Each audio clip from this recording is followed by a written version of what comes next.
The following program deals with a controversial subject. The theories expressed are not the only possible interpretation. Viewers are invited to make a judgment based on all available information. This is your captain speaking. We are beginning our descent into madness.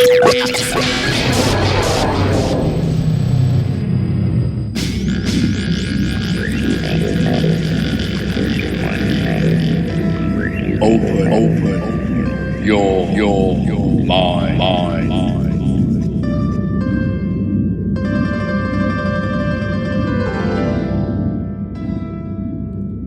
And we are back to another edition West of the Rockies. I'm Frank.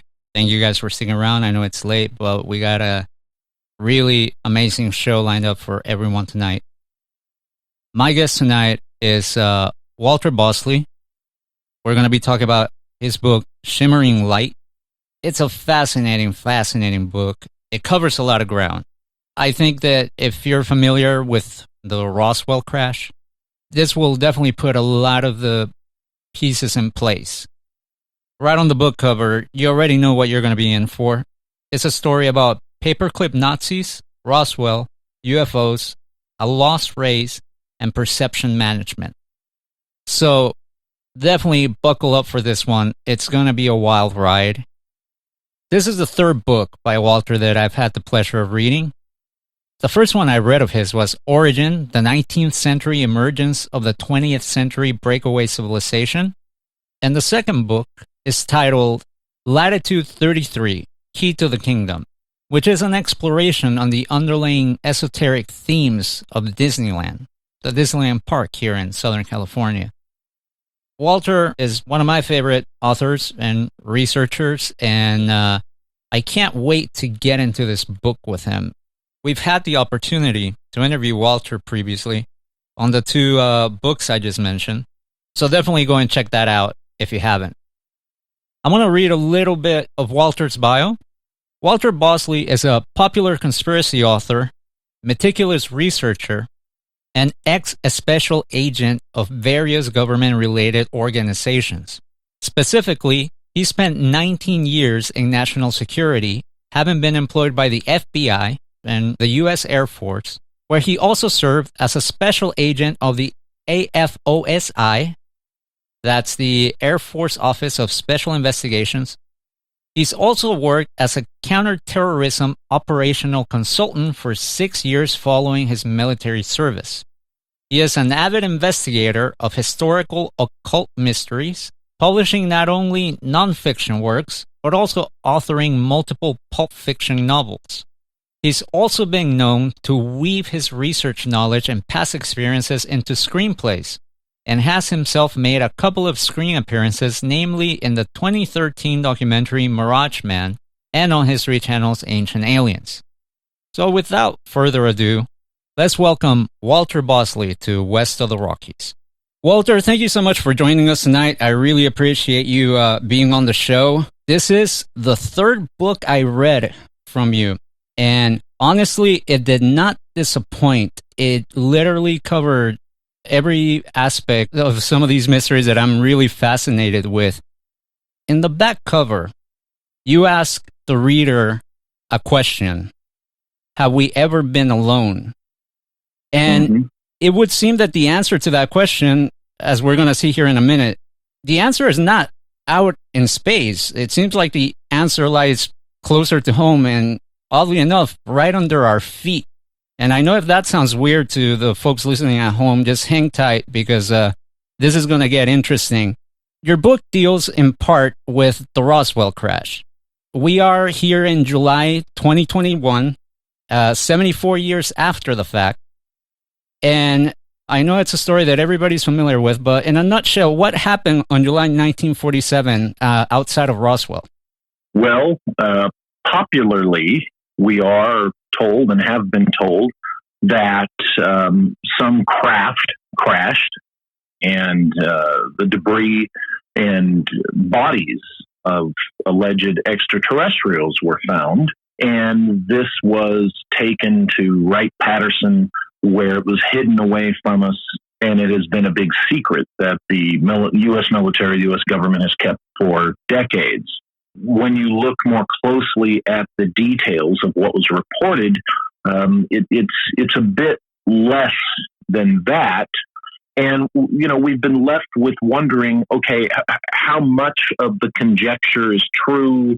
How much is not? What really happened? What could have happened if there indeed was a crash? And that's the question I asked. What else could have happened that would have maybe given someone the impression that there was an extraterrestrial craft that crashed?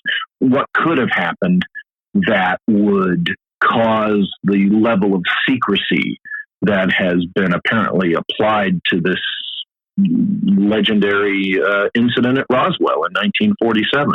Now, in the book, you introduce us to your father, Charles Bosley, who served in the U.S. Air Force. And over the years, he seemed to have hinted at another Roswell-type event. And with the passage of time, you started kind of putting these pieces together. Can you tell us what was that story? Yes, he was in the Air Force in the second half of the 1950s. And starting around 1974 is when he started initially telling my sisters and I, and then in subsequent years, it was just pretty much he and I talking about it.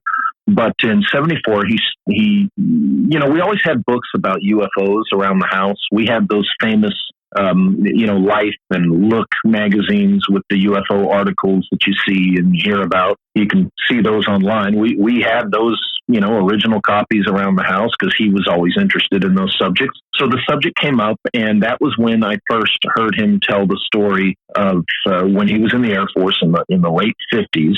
He was back east, specifically in the southeast in Alabama, for some training, and he and the couple of the guys he was training with were instructed that they had to go to, I think it was either Kelly or Randolph Air Force Base, and both are in Texas.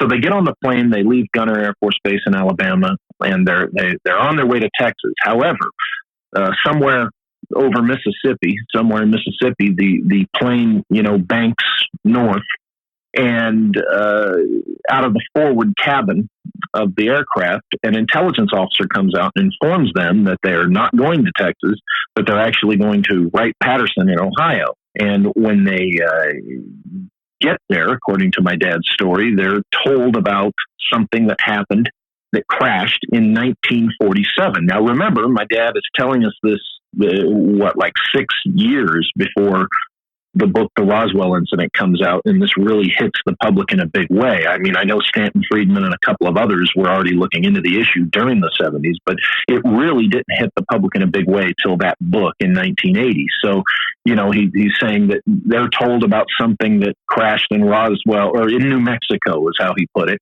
in 1947. And then they were told, according to my dad, that it had happened again, and they were being assigned to essentially a rescue operation. But this time, the crash had occurred, and the pilot, or occupant or crewman or whatever, was allegedly still alive. And it gets more interesting. The people from whom this craft came from requested help in bringing their crewman back. So they are flown to Arizona. He said that, now this is 1958 when this allegedly happened. And he says they're flown to Arizona, somewhere east of Winslow, was how he put it. There, they were part of this rescue operation. And they're apparently, there's a cavern system there. And they were in the caverns, and he and another individual encountered people, human beings, but people that had been living in this subterranean cavern world for a long time, a very long time. They had gone underneath when there was some type of surface cataclysm, the kinds of things that you commonly hear, right, in our community and in religion community, things that are kind of popular, some people would say tropes or whatever. And he claimed that they were told that this craft had come from a civilization that shares this planet with us. And they primarily are, subterranean. They're under the surface. They're in these vast areas under the surface of the Earth that are habitable. Okay, and that they're human beings, but their civilization advanced and developed separate from ours, and that they allegedly want nothing to do with us, but they needed our help, and on and so forth. And this was the story, and my dad told this story over the course of almost 40 years. And I have no doubt, never had any doubt that he was absolutely telling something that he had experienced, or at least believed he had experienced. And finally, after he passed away in 2008, some years after that, I decided, you know what, I really need to dig into this story more. I really need to investigate, my dad's crazy, wild story, and see what I find. And that, of course, resulted in the book Shimmering Light. And, I attempted to do an objective, honest investigation in which not only do I present my dad's story as he told it, as he firmly believed it was true, but I also found evidence, that compelled me to present the possibility that something he was involved with was deeply classified, and that the story he told may have been kind of a false narrative overlaid in his psyche through hypnosis to suppress what he really worked on. And this suggestion is all based on actual psychiatric technology and methodology that had been developed under the MKUltra program. And I learned all sorts of interesting truths about how the Air Force was really keen on MKUltra during the time my dad was in, and looking at it from that angle opened my eyes to things that I didn't realize were connected with the period of time my dad was in, the context of his story and such. And yet, even though that whole possibility would seem to explain away this story of underground people and this hidden, civilization and stuff, even though the psychiatric part would possibly explain all that away, in my own research on other things, there is a thread of evidence to suggest that there really has been this other group of people, if not a full-blown civilization, this other group of people coexisting with us on the planet. And as you know, in the book, in the end, I can tell you reasonably that my dad may very well have been exposed to MKUltra techniques, and why. I present all the actual documented history as to why that's possible. And I can also offer an alternative to the ET hypothesis, a legitimate alternative to the ET hypothesis where Roswell is concerned, based on the actual history and the context of the history going on. And yet, with both of those, I still end up not being able to say there aren't these other people. And that's the wild thing about my experience in writing that book is, I might be able to explain away my dad's strange story, but then again, can I? And it's indicative of just some of the weirdness that I have just constantly found when researching this stuff that I've been writing about. Reading your book made me, I know it sounds silly to say, especially doing a show of this nature, but sometimes we hear the same thing over and over to where it almost becomes like a fact of sorts within our circles. And this book really challenges a lot of the ideas that a lot of people almost take as fact. For a lot of people, Roswell was an alien craft. They crashed, and we retrieved technology from that. However, you put forth 4 possibilities of who it could have been that crashed outside of Roswell. And it's funny because none of those 4 are necessarily extraterrestrial. And if we could, I would like to just go through these 4 possibilities with you and give us a little bit about each one as we go, because I found this really fascinating. I'll name the 4 first. So number 1, it could have been an early U.S. attempt at manned spaceflight. Now, this is, remember, 1947. way before NASA, shortly after World War II. Mentioning World War II, your second possibility is that it could have been a post-war Nazi technology project, which, if for anybody that has researched this topic, it's totally a possibility, and we'll see why in a minute. Option number 3, and you mentioned it earlier as you were telling us your dad's story, a group separate from publicly known civilization, inclusive of a breakaway option, but not necessarily so. And I know you've talked about breakaway civilizations before, but in this book, you present a possibility that it's just really mind-blowing, but also a bit mind-expanding. Because like I said, your book really reminded me what a strange place the world can be. Now, the last option that you put in your book is that it was a U.S. experiment with exotic technology originally captured from the Germans and expanded upon by Project Paperclip scientists. And for the folks at home that maybe Project Paperclip rings a bell, this is the name of the operation used to bring German Nazi scientists into the U.S., and they were quickly put to work in various top secret projects. Now, let's go through these 4 scenarios and see why you narrowed into these 4 possibilities. And one of the possibilities that you put forth is related to the story that your father shared with you, that it's a separate civilization that lives underground, and they had a Roswell type incident occur. There is a name that comes up in your book, and I apologize if I mispronounce it, but it's the Tuatha de Danann. The Tuatha de Danann. Thank you. Yeah.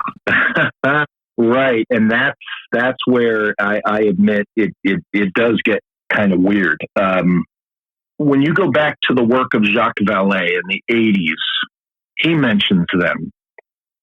And this is one of the sources of the idea of ultra-terrestrials in ufology. The idea that there is somebody other than extraterrestrials to explain the otherwise unexplainable UFOs.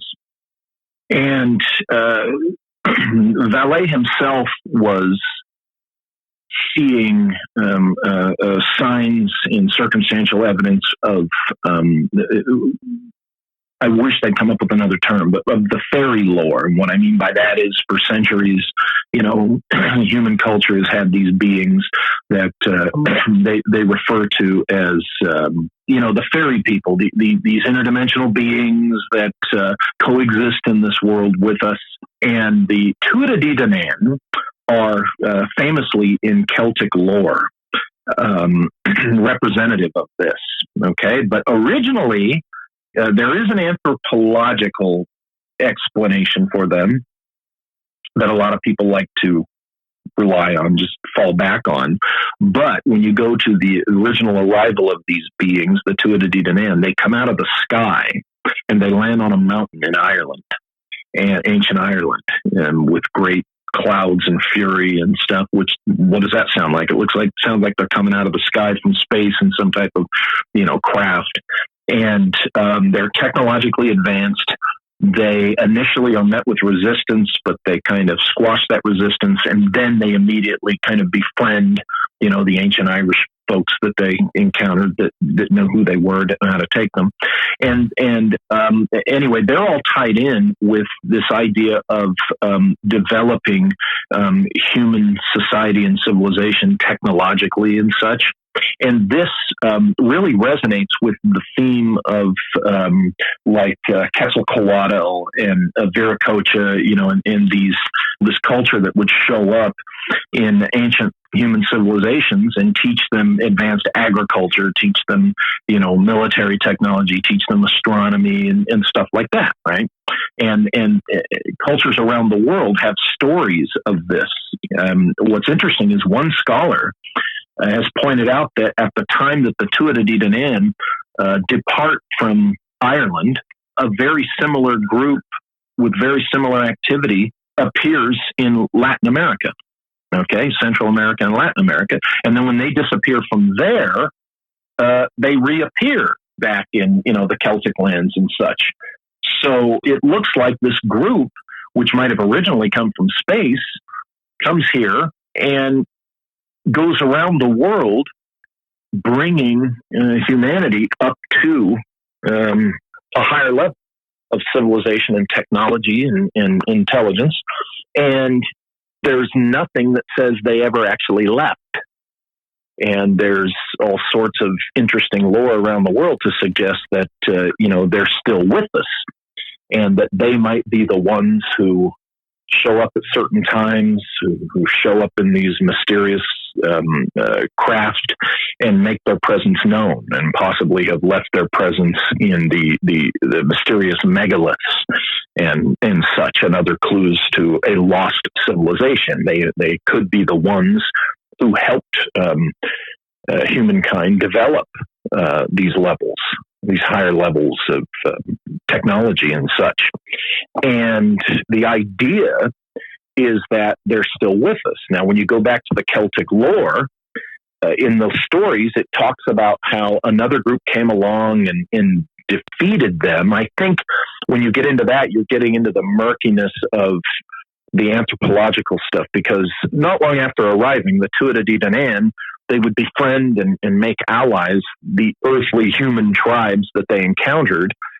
And those cultures would then kind of come together under the banner of the Tuatha De Danann. And I think when you hear about the battles and the defeat of the Tuatha De Danann, I think you're referring to these tribal allies of them, not the actual Tuatha, because the earliest descriptions of the Tuatha, their technology and their understanding would have been way beyond any other earthly culture that would have attempted to make war on them. So part of this alleged defeat is that the Tuatha literally went underground, that they went into the earth.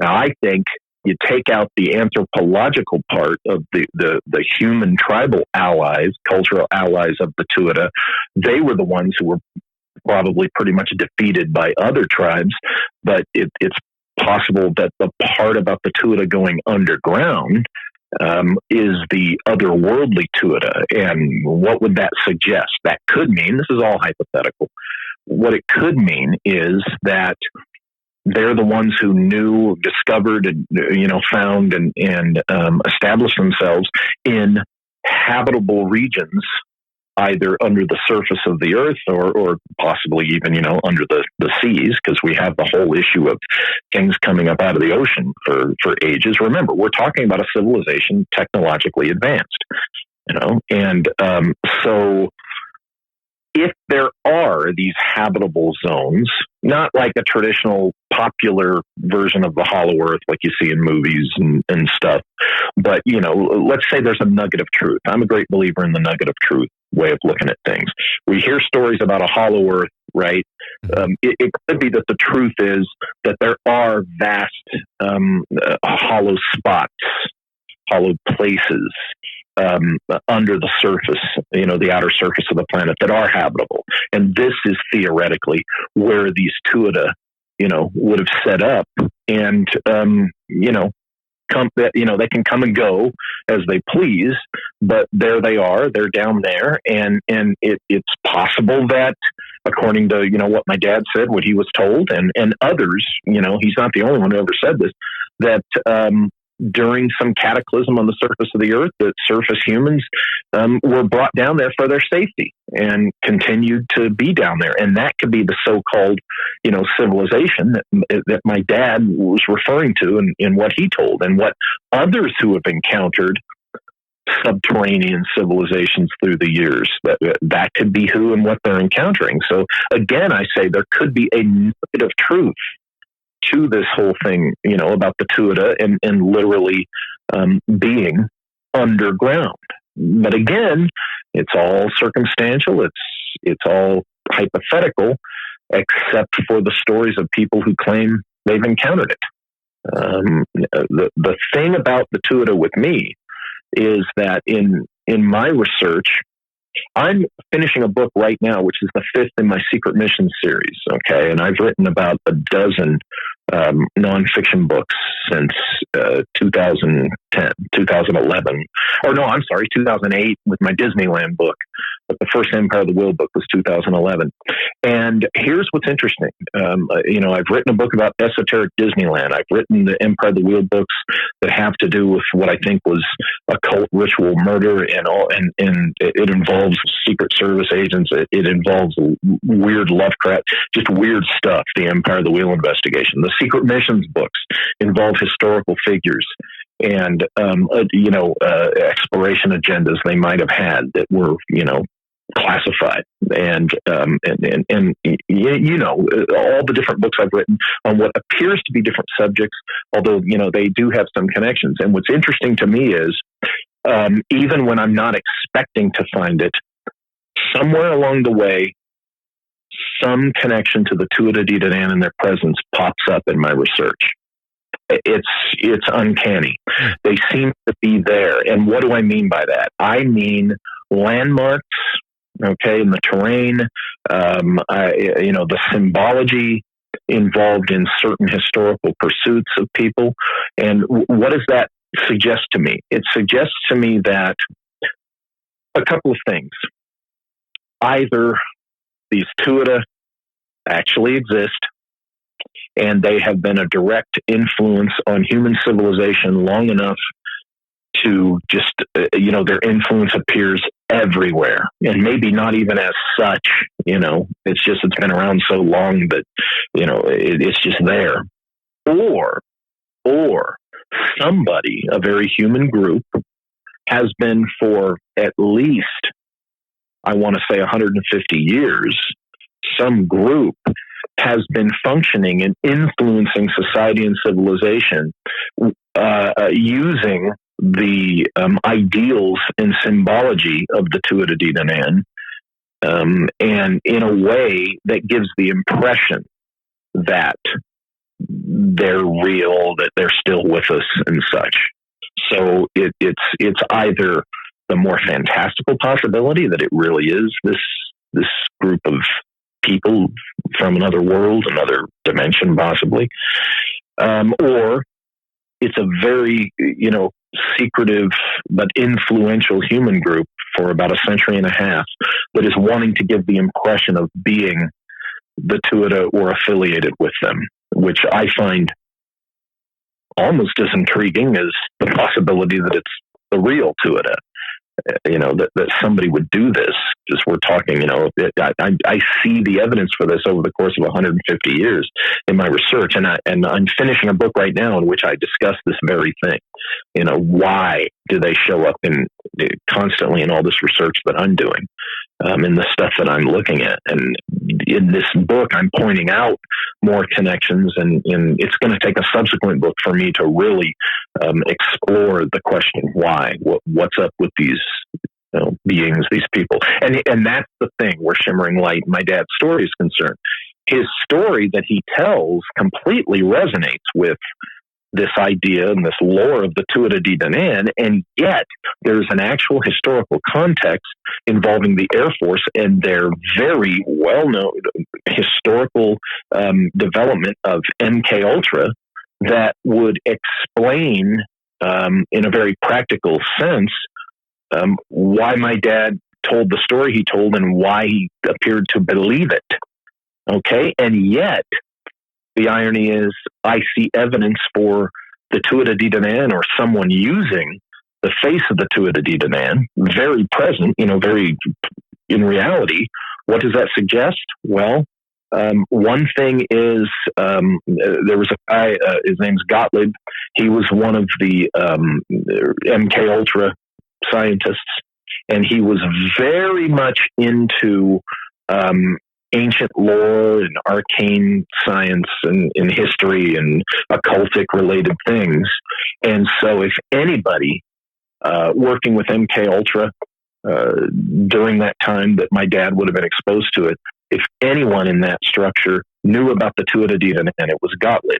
So that leads us then to the possibility that this narrative, similar to the Tuatha De Danann, this underground civilization, and the stuff my dad said was true, could have been fabricated to be used as a false narrative, because it would have been so unbelievable that once the person starts talking, they're talking about the false narrative.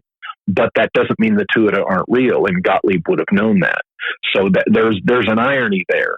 He would be using something that he understood as real and historical in a way to suppress an actual narrative. Even though he knew or believed or understood it as being real, it would have been so unbelievable to the average person that it would work as a false narrative. And there's your irony, that something that might be true could have been used as a false narrative because of its very nature.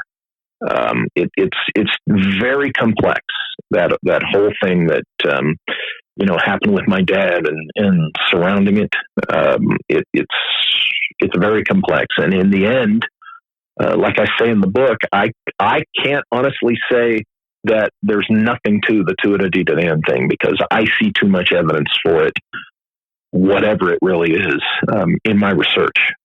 Yeah, I think that anyone that picks up the book and reads what you have included in regards to this civilization in there is going to get blown away. And I mean, it definitely piqued my interest to do a little more research into that. One thing that I wanted to ask is, why aren't the Soviets in this list? I know you explained it in the book, but I wanted to get you to answer that question, because when I was doing my own research for this interview, I found that in 1948, this was a year after Roswell, there was an operation called Project Sign. And Project Sign looks like it was an attempt to find out if these UFO crafts that people were reporting were actually Soviet secret weapons. However, in your book, early on, you say that there is no way that this could have been a Soviet project. How did you arrive to that conclusion? Through the context of what was going on with U.S. history and the local area, too, what was going on in the New Mexico desert with the secret projects and stuff. If I were to go back and revise that to include the Russians, I would include the Russians in that category where I'm talking about Nazi tech from a group that's neither our Operation Paperclip Nazis nor the Russians Nazis. Because remember, Russians got Nazis too. But it all comes back to the German technology, even the category where I think it might have been our first attempt at manned spaceflight. This all happened because of the Germans. And I like to tell people that doesn't mean that I don't believe in extraterrestrials. I think extraterrestrials exist, and I think they've come to this planet, and they continue to come to this planet. I have no problem with that. I just don't think this particular thing is that. I think there's too much historical evidence within this context I laid out to point to, something that was done from a source here on Earth. If for the people that might think that this sounds a bit out there, I wanted to present this point. Obviously, Nazi Germany, was working on a lot of secret projects, and we're going to get into some of them here in a moment. When I was preparing for this interview, I came across this name, and I don't know if it rings a bell, Walter. Hans Kammler. Hans Kammler. He was a senior group leader. I'm not even going to try to pronounce that German title of the SS. And he was a civil engineer who worked in top secret weapons programs. Now, what's interesting about this particular man is that he disappeared in May 1945 in the final days of the war, and nobody has seen him since. A lot of people think that this guy ran off with some loyal to him and took a lot of the information for some of these top secret weapons and top secret programs. Yeah, Kammler's an interesting guy because I think he's one of them. There was one or two Nazis who there's two or three different reports of their death at different times in different places, and no bodies ever found. So clearly, it was some type of cover, because they were still alive, and where they ended up for the longest time, the whole Nazis in South America thing. We knew Mossad found Nazis in South America. We know for a fact that, Nazis that, fled Germany before the war stopped everything. We knew there were Nazis there. We know that this is a fact. But, the idea that Hitler was down there, the idea that some of these other, more fantastical things, with technology and stuff happening down there was pretty much in the realm of, okay, that might be a fantasy or exaggeration. But as we've seen in recent years, there's been some really good work and some FBI documents that indicate that, well, maybe Adolf Hitler, did survive the war and lived into the 1960s. There's some actual respectable evidence for that now. So it makes you wonder, okay, to what extent was there some type of Nazi organization? Now, what it would look like would be some type of corporate kind of entity. It'd look more like probably some type of aerospace engineering firm as far as its operations. So, that's what you would be looking for, and that would allow them to develop things and, just continue with the kinds of things that they were working on during the war. I would say that it probably would have been into the 1970s before you saw anything close to like what is claimed regarding the Hanabu, which allegedly was being developed during the war and all that. Because especially if we look at Kecksburg happens in 1965. You look at the details of that.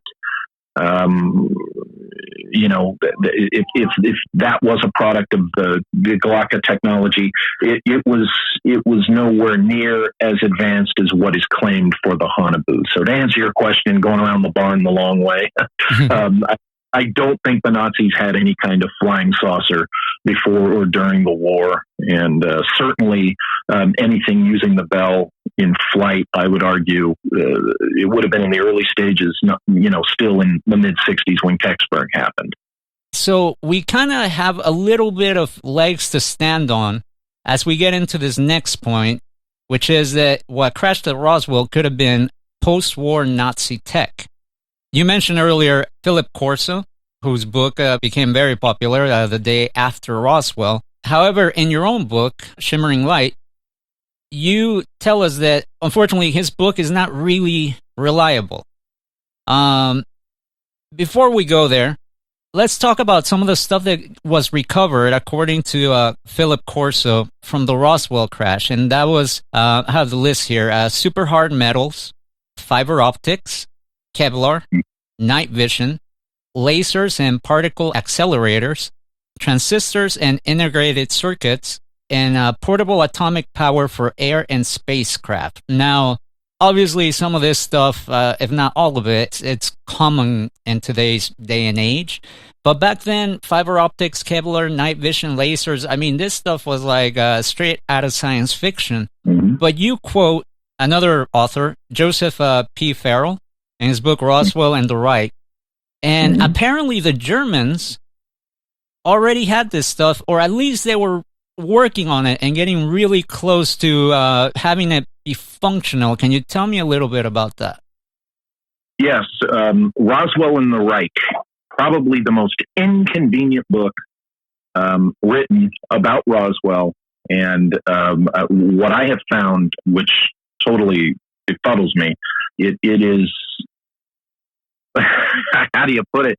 With some people, it's like the most hated book by people who actually have never read it. They admit to me they've never, because just what you said. Now, this is in the history. You can look this up yourself, but if you're looking for a quick go-to reference, go to Joseph Farrell's book, Roswell and the Reich, because he pulls it all together and presents it for you. Yes, all the things that Corso lists that were allegedly, retrieved at Roswell, these are things that Nazi Germany, their science and tech guys, were known to be working on and making strides in, or these are things which are the logical result of things that it's proven that they were working on. Okay? We're talking about taking technologies that, might be as big as a bread box, and they bring it down to the size of a human finger. So they were working on miniaturization, and they were creating transistors, and they were doing all manner of things. And it's inconvenient to the ET hypothesis for Roswell because the fact that, you can point to it and they were developing it, and the fact that, again, nothing that, was said to have been retrieved from Roswell could not have been some, level of development of these things that Nazi Germany was working on. Now, I point out, too, about Corso, something that Farrell and others have pointed out, is that Corso might have been playing, a kind of not a shell game, but a game of impressions a little bit. And he might have been kind of playing along and instructed to do so, because this book, I think, was not long before or after the Air Force Roswell report, right? Which was saying earthbound thing. So, he might have been playing some type of intel disinfo game. Air Force comes out and says it's balloons. Corso's book comes out and says it's not. The truth is somewhere in between. Joseph Farrell, in his book Roswell and the Reich, does a very good job in taking all the things that Corso points out, and the way he presents it, it makes a lot of sense that it was a much more earthbound explanation because of this technology.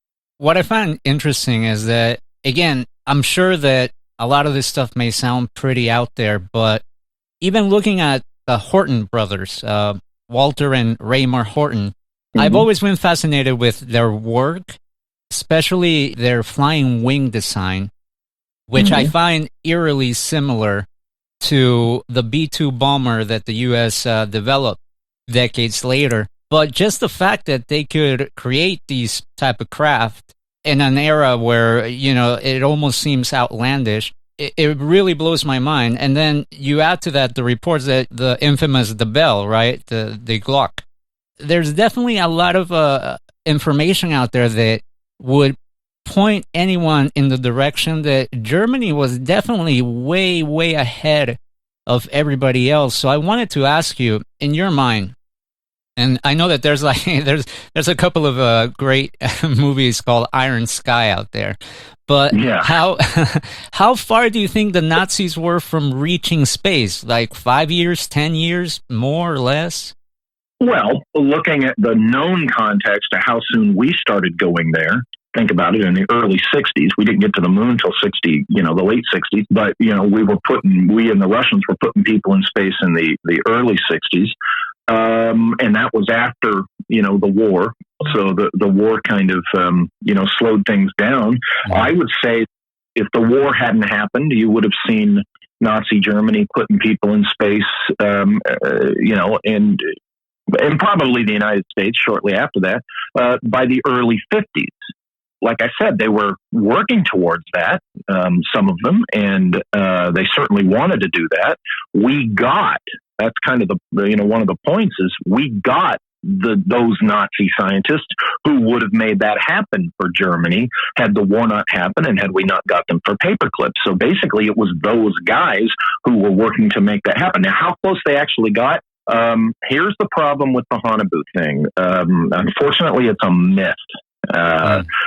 Saucer thing, when you look close enough at it, you find that it's all a post-war myth. The closest that they could have gotten to anything like the Haunebu was the technology of whatever Die Glocke actually was at the point of development that they reached, during the war and by the end of the war. I do not think that they ever got anywhere near a saucer. I don't believe the story that they captured an ET saucer before the war or during the war. That's all part of post-war neo-Nazi survival myth. It can be traced back to guys like Ernst Zundel, if you look him up, and a couple of post-war articles, very questionable articles, in Italian newspapers, I believe in the 50s. But Die Glocke was very likely a real thing that they were developing and had developed to a certain point. And I think that, whatever Die Glocke actually was developed to by the end of the war, I definitely think the United States continued the development of that technology with our paperclip Germans. And I think that, for example, by the time you get to 1965, I think the Kecksburg UFO might be evidence of how far we had developed this Nazi Bell de Glocke technology. Now, there is a suspicion that some type of smaller version of this technology of de Glocke might have been incorporated in our space program because, famously now, when you look at the films of Apollo 11 and the Apollo, lunar modules lifting off from the moon, it's kind of weird looking. It doesn't have that, what looks like a rocket kind of launch. Now, we know there's 1/6 the gravity of Earth, so it's not going to have the same, it's not going to have the same thrust to get into orbit of the moon, but it's just the way, if you look at that footage, it's the way the LEM just kind of pops up at this weird steady, and yet you don't see really kind of what would look like a rocket thrust. It looks like there's something there that projects it up. It might be more in the realm of, and I don't like to use this term because it's loaded, but it would be more in the realm of some type of gravity manipulation than some type of rocket thrust technology, right? And this possibly was a product of the de Glocke technology, and knowledge of that we had captured. And look, that took us to the late 60s to develop it even that far, just to pop that lunar module with 2 guys inside, backed up in the orbit of the moon. Now, God knows what applications by the time, we get into the 1990s, when we learned that the B-2 bomber actually did have an electrogravitic anti-gravity type of technology, so to speak, incorporated into lift assist, I think is how they call it, in the B-2, and that's known. So is that a side product of de Glocke research? It's very possible. But, that addresses what was going on with anti-gravity research, so to speak, because, as you know, this was something that was being discussed very publicly in engineering circles and aerospace circles until around 1960, and then apparently a lid was clamped down on it. And there was never any more talk publicly about any kind of chasing development of anti-gravity. And yet, since 1960, we've increasingly seen these strange craft that, appear to use such technology. So the question is, did they have a breakthrough in the late 50s, around 1960, that made this very viable? And then, boom, the lid of secrecy was put down over it. And, when you consider that, in light of what I just said about how far did they take the Bell technology with Kecksburg and Apollo and all that, did de Glocke, captured de Glocke information and post-war development lead to this clampdown on any discussion of pursuit of anti-gravity? It's intriguing. You have to wonder. It's really interesting because I'm going to have to go back and watch the footage from the moon landing, because now that you mentioned it, yeah, it is kind of weird how it just lifts off. And, obviously there's plenty of speculation whether, if it was faked or not, what we're seeing. Nonetheless, I think it's worth definitely taking a second look. And like I said, your book just kind of reminded me of what a strange world that we live in. And one should not be so quick to dismiss things. As I said at the top of the show, I feel like we hear things over and over again to the point where we almost take them as fact. And it does a huge disservice in the quest for truth in the long run. Now, when talking about the Nazi Bell, you also present the breakaway civilization option. And you talk about a group that I was introduced to in the first book I read from you, Origin, the 19th century emergence of the 20th century breakaway civilization. And that's a mysterious group called NIMSA. Can you tell me a little bit about why that is a possibility in the Roswell crash, and how does the Bell fit into all of this? Yes, NIMSA. Now, NIMSA would fit into that category that we've been talking about, that I described in my book, of some unknown source of German-developed technology. That, we talked about, okay, it would be an organization, not Russia, not, any known country or anything, but just this unknown organization. Could it be some type of group of, former Nazis? And NIMSA would be that, that in that category. All we know on record about NIMSA is from one source, a guy named Charles Delshow, who was also the source of the Sonora Aero Club, this curious and mysterious group of German immigrants in the United States, specifically in California, in the 1850s, the decade before our Civil War here in the States. And they allegedly, according to Delshow, were experimenting with the advanced technologies of the day, which included chemistry and turbines and such.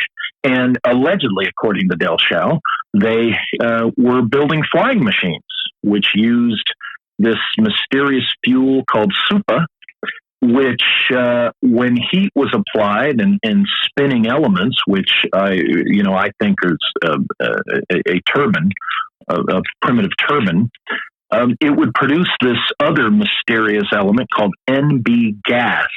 And it wasn't like helium in a dirigible. The gas itself had properties that it would result essentially in anti-gravity. If you're familiar with the movie, if you're not, check it out. First Men in the Moon, H.G. Wells. It's a fictional account, but it takes place in the 1890s. And there's this element called cavorite. And cavorite is something that, like, he paints on the surface of the craft, and it results in anti-gravity. Okay, so this stuff, this NB gas of the 1850s, was kind of like that. H.G. Wells was cavorite.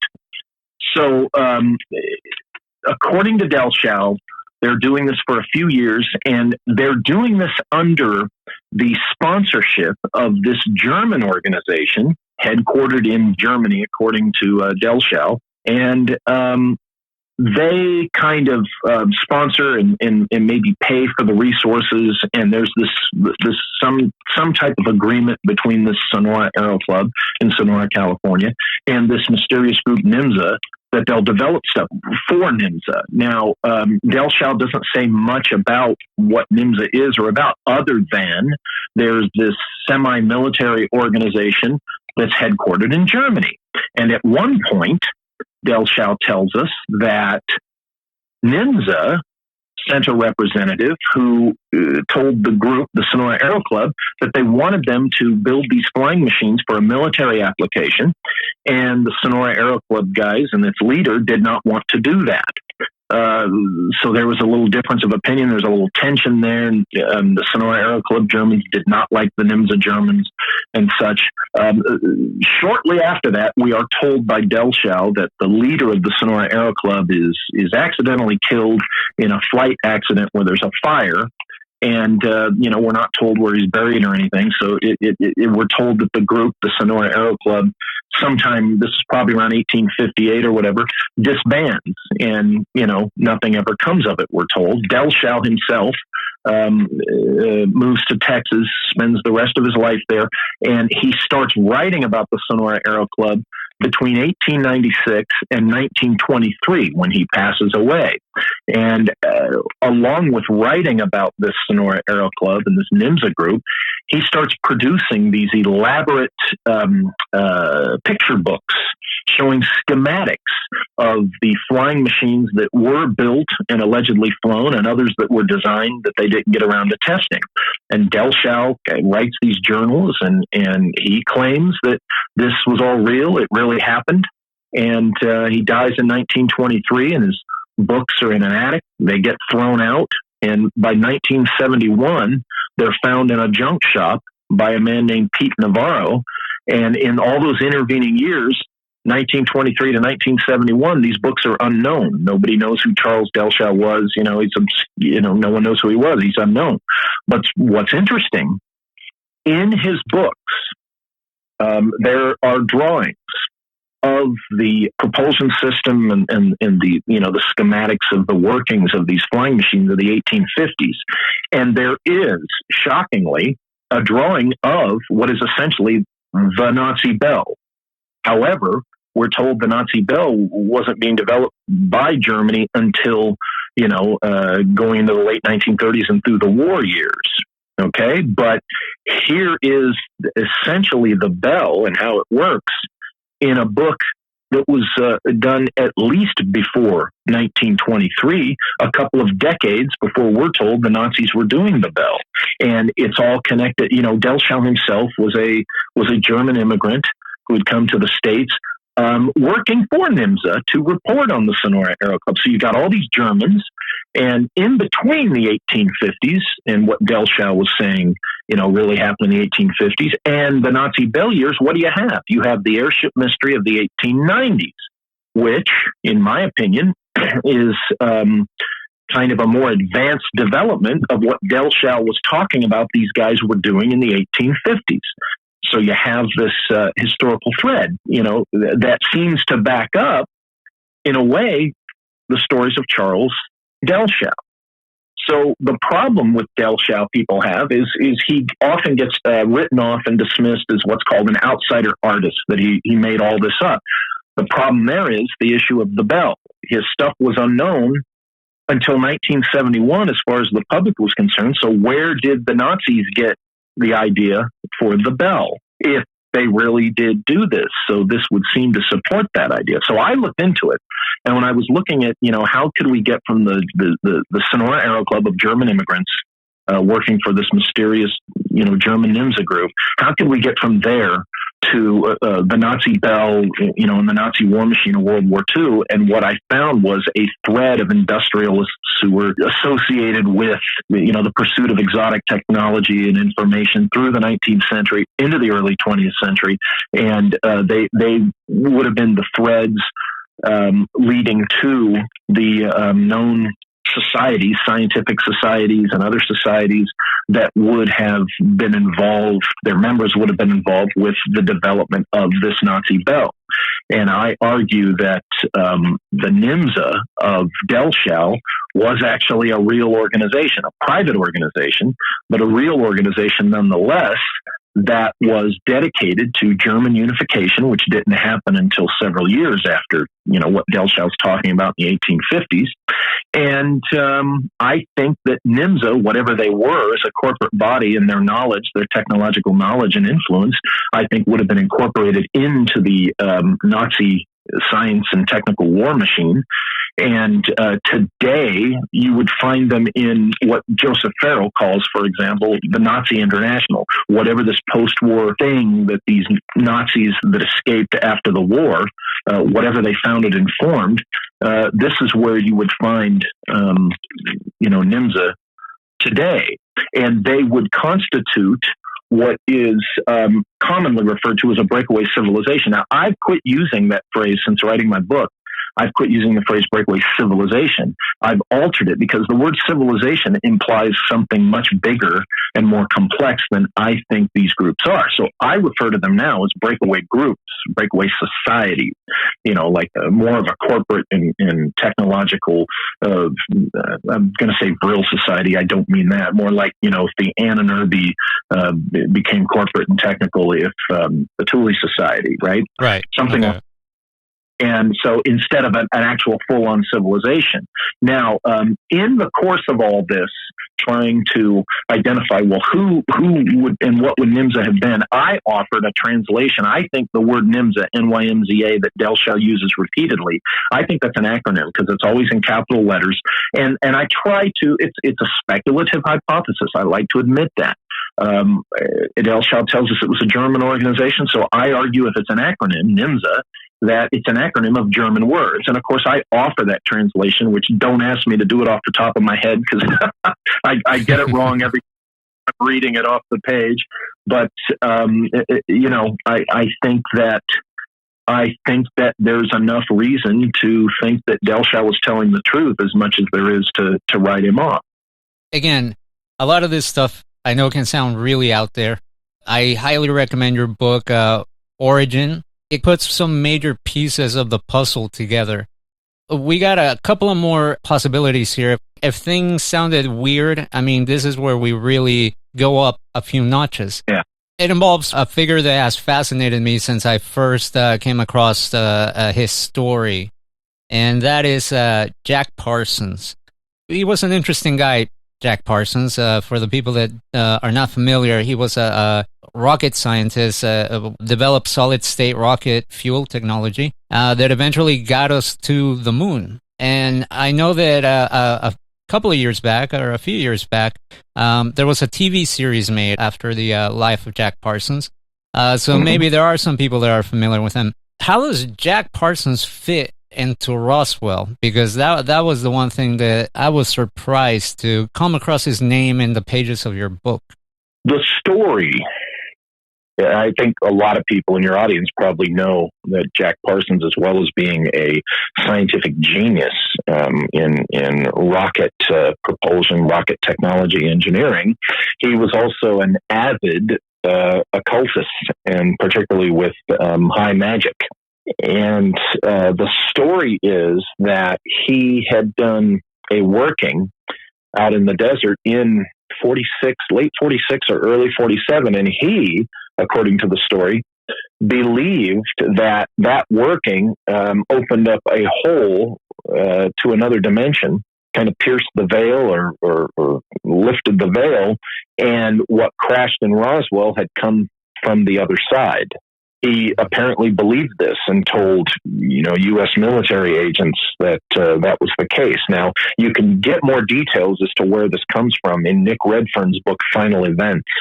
It's my favorite book by him. It's just a fascinating book. And, this is the story. This is what Parsons believed explained Roswell. Well, if you're talking about opening up the veil and beings from another dimension coming, that could be from the same dimension, for example, that the aforementioned and discussed Tuatha came from. That's where we get into this ultra-terrestrials thing. And also the ultra-terrestrials, because I think John Keel was the first to really, he and Ivan Sanderson, I think, were the first ones to really coin the term ultra-terrestrials as a possibility. But Parsons, very interesting guy. He was a correspondent and kind of a protege of Aleister Crowley. He was, again, an avid occultist right there in Pasadena.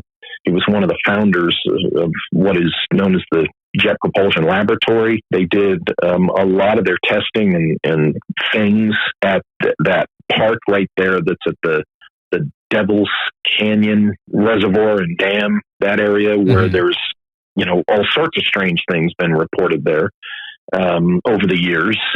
And this was Parsons. He was a guy with kind of like movie star good looks, very much a child, a product of his era, and yet, was also ahead of his time with his thinking. And he unfortunately, we're told it was an accident, a chemical accident, in his garage, and there was an explosion. It dismembered him, and he died as a result of that. And that was, the early 50s.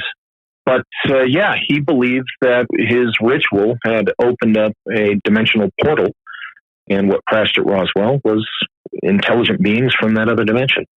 It was interesting to see him come up, and it made me want to, pick up that book by Nick Redfern, because it sounds like he went pretty deep into that avenue of Jack Parsons and how he fits into this Roswell mystery. Of course, you also mentioned L. Ron Hubbard, who was right there with Jack Parsons, it seems, for a good amount of years before they had a bit of a falling out. Now, we have covered the four main possibilities that you put forth in your book. When you reach the conclusion of this book, at least I was a bit just, left wondering, what it could be. However, there was a key statement that your father made to you that kind of excludes, I think, at least two of these four, and that's that whatever crashed, they were not considered a threat. There were definitely not any type of hostile government or civilization. What do you think, now that you've had, obviously you wrote this book and you've had time to think about this stuff, what do you think happened at Roswell? Personally, I lean toward that it was the first attempt by the United States at manned spaceflight. That's the one that makes the most sense to me for the detailed reasons we've been talking about tonight. I'm personally, at this moment in time, convinced, to the extent that I can be, based upon what I lay out, that that's what was going on. That's what Roswell was. I think that what happened with my dad was in the late 50s, because of his specialty, he was involved in working at some type of deeply classified Air Force space program related facility. Remember, this was 10 years into the Cold War, 11 or whatever years into the Cold War, that was very classified. You see that during the 1950s, when the CIA was developing MKUltra, they brought the military in on it, the Army, the Navy, and this Air Force, this very young Air Force, to consider what could the military application be and how this could be used. And the Army, yeah, okay, whatever. The Navy was like, yeah, this is interesting. But the Air Force, it's known, it's documented, history. The Air Force was really turned on by MKUltra. This is in the 50s. And it's known that whereas the Navy and the Army just kind of, yeah, okay, whatever, the Air Force went off and started developing in their aerospace medicine psychiatric division area. They started developing MKUltra for their own application. And in 1973, when the CIA had to come clean about MKUltra, well, the Air Force wasn't there. The Air Force didn't have to admit anything that they had been doing with MKUltra. So it's my suspicion that when my dad and other guys went to work at such a classified installation, part of the security agreement was, hey, there's this new technology. You're going to work here, but we're going to use hypnosis to then suppress your memory of having done your work here, and that'll help you keep from talking about it. And back then, remember, this was something that the Air Force, MKUltra, was like a new toy. This would have been something that would have been useful for secrecy, for operational security. So guys like my dad, they were patriotic Americans. They were in the Air Force. They said, yeah, sure, no problem, whatever, So they go, they do their work, and then as they agreed to, the Air Force psychiatrists, apply the MKUltra through the hypnosis, and they lay in this false narrative in my dad and the other guys, for example, in their consciousness, in their minds, in their memories, and then off they go to the rest of their duties. Of course, as we know, there naturally were likely side effects, and I talk about that, in the book, and here's how it would have worked. As the years passed by, and the hypnotic lock weakened, what would come up first to the surface would be the false narrative. So there it's laid into my dad's memory, into his psyche with hypnosis, and then the hypnotic lock is placed over it. And as that lock weakened, after he gets out of the Air Force and he's not working for them anymore, as it weakens over the years and the decades, and it starts coming to the surface, what he's going to remember and talk about is the false narrative. And he's going to believe that this is what really happened. And it would be an additional number of decades before the false narrative would break down and he would actually remember what he was really doing. But by then, he would probably have passed on of old age. So this is what I suspect, and this is what I propose in the book, happened with my dad and why he told that story. Now, why do I think there's something to this? Because by the time I got into the Air Force, I was told in the late 90s that by a superior officer in the world I worked in, that they indeed had used hypnosis on my dad relative to what had happened to him in the late 50s. And what I was told is that the lock, the hypnotic lock, was keyed to the phases of the moon. So how it worked was every month of his life, he'd look to the sky at night, and the first night he saw the full moon, the hypnotic lock would be reactivated in his subconscious. And he would then, go on for the next month, not even thinking about it. As the years progressed and he's got older and he wasn't in the Air Force for them to refresh it, what would start coming to the surface was the false narrative. And this, I hypothesized, was the story he was telling me. And then as the years went on, this is what he would remember. Well, when he passed away, he was not quite 72, and he was still telling this story. So he clearly, if I'm right about my suggestion, my hypothesis, this is what he was still believing. And if it would have taken another 2 or 3 decades to break down Fred, he wouldn't have been alive. He would have passed away by then anyway. Now, here's what's interesting about this. I'm told in the 90s that a hypnotic lock was put on him, and it was keyed to the phases of the moon.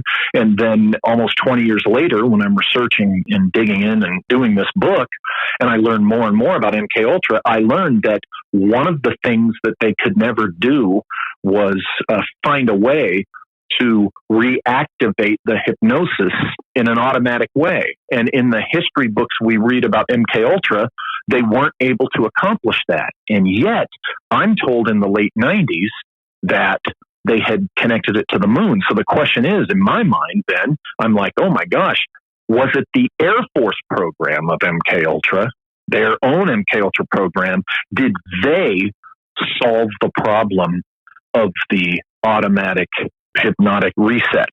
In other words, was it an Air Force psychiatrist working with MKUltra that realized, hey, wait a minute, let's hook this to the phases of the moon? Because everybody sees the moon, these guys are going to see the moon, every night. Let's just try that. And was that the breakthrough? And the reason we didn't hear about it was because it was the Air Force MKUltra program that solved that problem. What the Air Force did with MKUltra is still a secret to us. Okay, in 1973, the Church Committee, the CIA, had to come clean on it, and that's how we know what we know about MKUltra. But the Air Force has never been made to come clean about what they did with MKUltra in the 50s. And what I was told in the 90s when I was in the Air Force, and my research is why I think that I'm onto something. If my hypothesis isn't exactly correct, I think I'm in the ballpark with what happened to my dad. That's where I'm at with that. That totally blows my mind. And yeah, you do get into the subject of MKUltra quite at length, actually, in your book. I definitely recommend anybody that's interested in that as well. You do some excellent research into that. I got one last question, Walter. I'm just wondering if you would be able to answer it. There is a footnote in page 285 in your book, and you talk quite often about a Colonel Lundy. And this particular footnote caught my attention because you said that this colonel taught you certain skills in the occult sciences that you use in your work. I don't imagine you can tell me a little bit about that. Well, first of all, Colonel Lundy, of course, and I think I say this in the book, is not his real name. Right. Yeah, I was taught before I even started working for the FBI. This gentleman was my mentor through most of my adult life and throughout my career for Uncle Sam. And he started teaching me some very interesting things. Necromancy was one of them, and also things that we would call psychic communication and things that fall within the realm of remote viewing, for example. And these are, the way he described to me, these are natural skills that are there that, can be developed. And I personally, my impression is, and my belief is that everybody has them, but, if you got to be taught how to develop them. And of course, it's like a muscle, it strengthens through using it, right?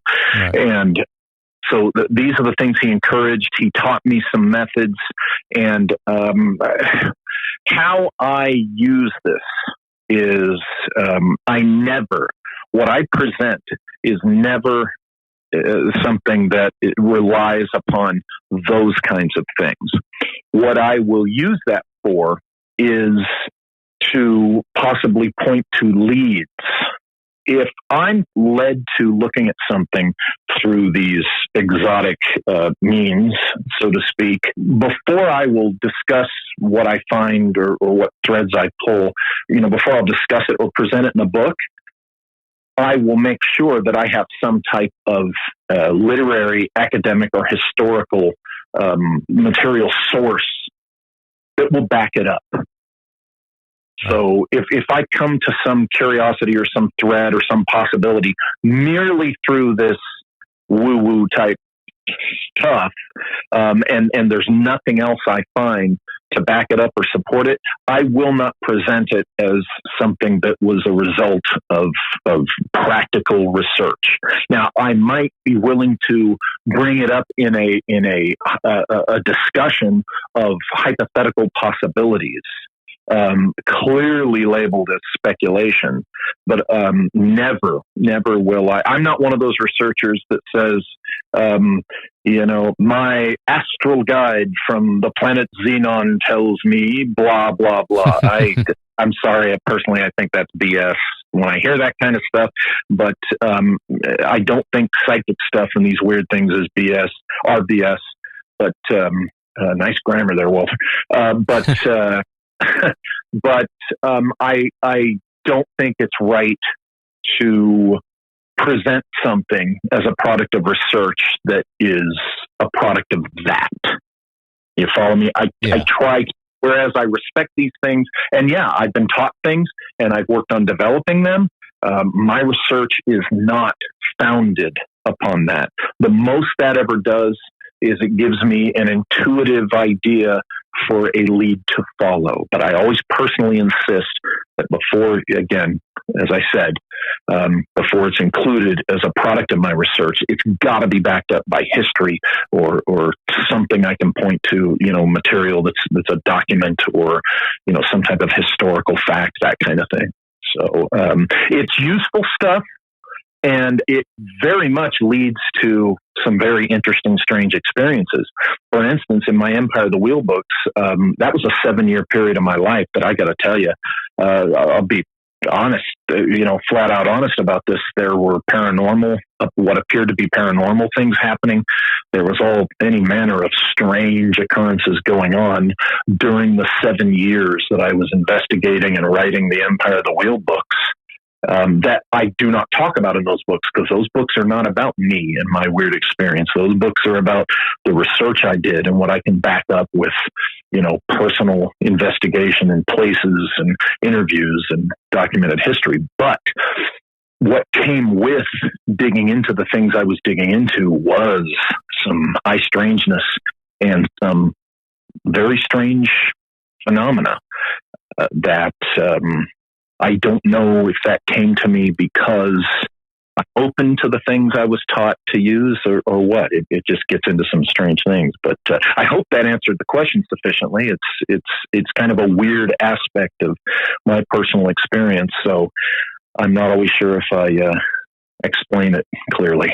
I think that was a great answer. And like I said, the beginning of the show, this book reminded me just how strange the world can be. Yeah. Shimmering Light is the title of the book. Walter, where can people get a copy and also check out some of your other books? Well, my books are print on demand only at lulu.com, LULU.com. I'm a publisher. I've published other authors. I've been a publisher for 19 years now. So I'm a real publisher, not a vanity press guy. But I don't sell my books on Amazon. Don't look for them there, because Amazon is not really good for small press publishers like myself. So lulu.com, LULU.com. Put my name in the search box, and it'll all come up. You can find it there. It takes a few days to get the books, but they're very good quality, and it's worth the wait, I think. Walter, what can I say? This has been just quite the interview. Just like the book, it did not disappoint. You're honestly on my list of favorite authors. Like I said, we're 3 for 3 so far, and I look forward to the next book that I pick up of yours. Thank you so much for joining us tonight. Well, thank you for having me. I really appreciate it. I enjoyed talking with you again, and I look forward to doing this again. So thanks again for having me. That was Walter Bosley, author of the book Shimmering Light. This was a really fascinating interview. I hope you guys enjoyed it as much as I did. Don't forget to grab a copy of his book at lulu.com. That's LULU.com. We'll put a link down in the description. Definitely check out some of his other books. He's one of my favorite researchers, like I said, one of my favorite authors, and I highly recommend it to you guys. Definitely go check it out. that being said, I want to thank everyone that tuned in, everybody that listened in. If you're catching this as a podcast on YouTube or iTunes or one of the many other services that you can find us in, I want to thank you so much for doing so. Drop us a line, drop us a comment, drop us a like, and don't forget to subscribe and keep up with all the latest in the west of the Rockies world. Don't forget to check out the website. That's WOTRradio.com. Don't forget to subscribe on YouTube. That's youtube.com/WOTR Radio. Go like the Facebook page. That's facebook.com/West of the Rockies. And you can find us on Twitter and Instagram at WOTR Radio. If you're listening to this on YouTube, leave us a comment. Let me know what you think. I mean, we cover a lot of ground, and definitely we're left with a lot to think about. All right, guys, take care. Be safe. God bless. Don't do anything too crazy. We want to see you back next week. Until then, bye-bye. West of the Rockies with Frank the Engineer on the Independent FM, Los Angeles.